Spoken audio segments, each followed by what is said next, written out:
विधानसभेला 50 उमेदवार पाडण्याची यादी तयार झाली अशा प्रकारचं वक्तव्य ओबीसी नेते लक्ष्मण हाके यांनी केलेलं आहे। जरांगेंना मदत करणाऱ्यांना ओबीसींनी मतदान का करावं अशा प्रकारचा सवाल देखील हाकेंनी केला आहे। 50 उमेदवार कुणाला पाडायचं हे आमचं ठरलेलं आहे, कारण या नेत्यांनी जरांगेंचं आंदोलन पाळलं, पोचलं, जरांगेंना डिझेल पुरवलं, जरांगेंना पैसे पुरवले, जरांगेंना गाड्या पुरवल्या, जरांगेंना लेखी पाठिंबा दिला।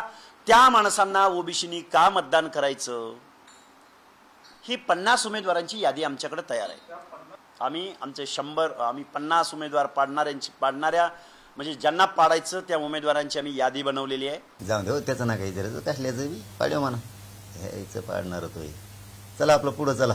पाडू शकतात की एवढी त्यांचं काय बाबा, चला छगन भुजबळ की पण तुम्हाला रसद पुरवली, तुम्हाला असं जाय म्हणा पळ तिकडे। चला चला पुढे घ्या, पुढे घ्या, चलो जान दो, हवा येऊन द्या, चला घ्या पुढं। कारण जे आम्ही कोणाला विरोधक मानत नाहीत, त्यांना कोणाच नाव थोकत नाहीत, थोका चाटणार काय, आता त्याला काय करावं? आम्ही सोडून द्यायचं ते विषय, पुढे चालायचं।